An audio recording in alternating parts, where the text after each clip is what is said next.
एक घने जंगल में बबली नाम की एक अमीर कबूतरी रहती थी। उसका एक बेटा था जिसका नाम बंटी था। बबली के घर एक काम वाली बाई थी। उसकी एक बेटी थी जिसका नाम टुनटुनी था। एक रोज़ टोनी अपनी बेटी टुनटुनी से कहती है, बेटी तुम यहाँ घर पर ही अपने खिलौनों के साथ खेलना, मैं अभी बबली मेम साहब के घर काम करके आती हूँ। ठीक है माँ, तुम जाओ। जब टोनी बबली के घर पहुँचती है, टोनी ये ले पैसे और बाजार से जाकर कुछ फ्रूट लेकर आ। ठीक है मालकिन, मैं अभी लेकर आती हूँ।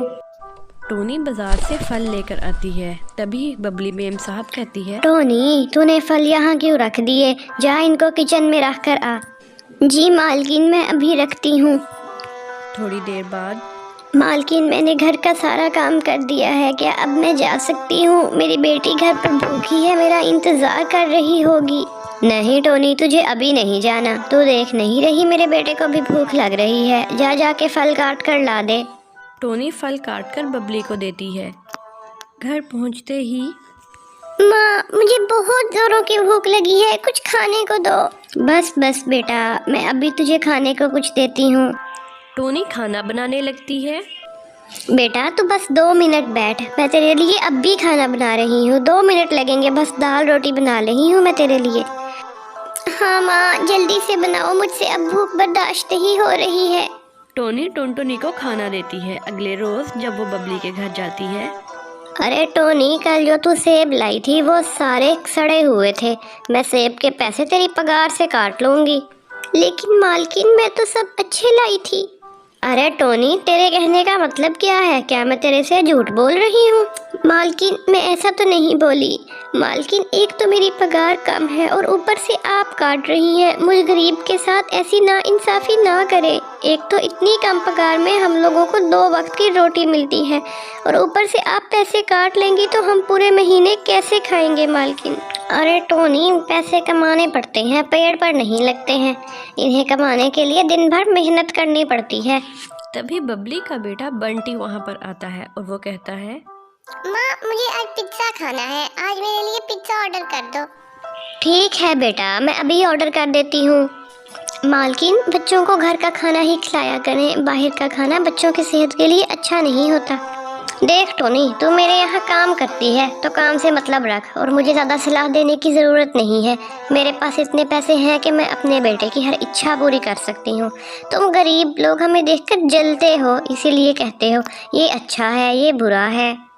मालकिन मेरे कहने का मतलब वो नहीं था। मैं भी एक माँ हूँ, जानती हूँ कौन सा खाना बच्चों के लिए अच्छा है। मैं तो सिर्फ आपको बता रही थी, आगे आपकी मर्जी। अब कुछ समय के बाद डिलीवरी बॉय पिज़्ज़ा लेकर आता है। मैम ये लीजिए आपका पार्सल।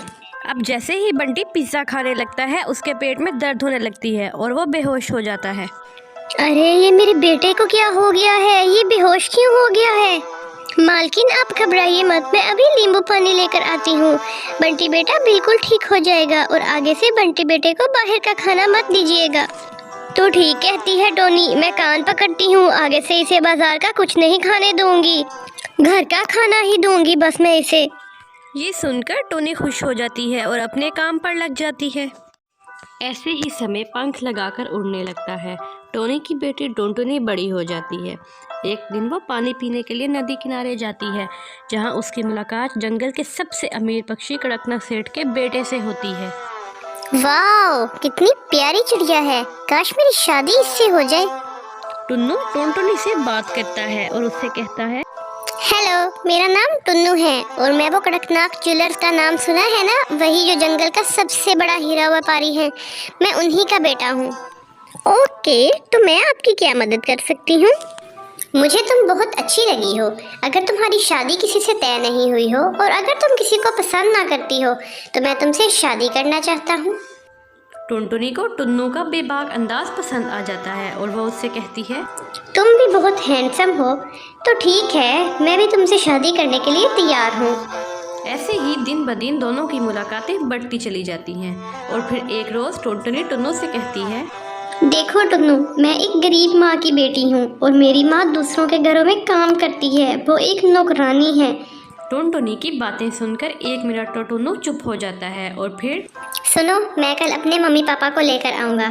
मुझे इन बातों से कोई फ़र्क नहीं पड़ता। तुम मुझे बहुत पसंद हो, मैं तुम्हें हर हाल में कबूल कर लूँगा। बस तुम कल तैयार रहना। अगले दिन टुन्नू अपनी माँ और पिता को लेकर टुनटुनी के गरीब खाने पर पहुंचता है और साथ में बहुत सारे फल और मिठाइयाँ भी लेकर जाता है। और फिर नमस्ते बहन, कैसी हैं आप? आप चिंता ना करें, हमें आपके घर से कोई फ़र्क नहीं पड़ता। हमें बस हमारी बेटी से मिला दो। कहाँ है टुनटुनी बेटी? टुन्नू से बहुत तारीफ सुनी है टुनटुनी बेटी की। टोनी टुनटुनी को बुलाती है और फिर टुनटुनी की मासूमियत देखकर टुन्नू के माता पिता बहन, आपकी बेटी तो बहुत ही सुंदर है, हमें ये रिश्ता मंजूर है। हमें टुनटुनी बहुत पसंद है। जो लड़की इतनी ईमानदार हो वो कितनी अच्छी होगी। आप ये रिश्ता पक्का समझे। और फिर इस तरह टोनी के नेक होने का सिला भगवान ने उसको इतनी अच्छी शक्ल में दिया। उसकी बेटी इतनी अमीर घर की बहू बनने जा रही थी। अब वो बहुत खुश थी। इस तरह वो सब खुशी खुशी रहने लग जाते हैं। आपको हमारी कहानी कैसी लगी कमेंट में ज़रूर बताइएगा और ऐसी मज़ीद कहानियाँ देखने के लिए हमारे चैनल को सब्सक्राइब और बेल आइकन को ज़रूर दबाएं। Thank you. मिलते हैं अगली कहानी में, तब तक गुड बाय।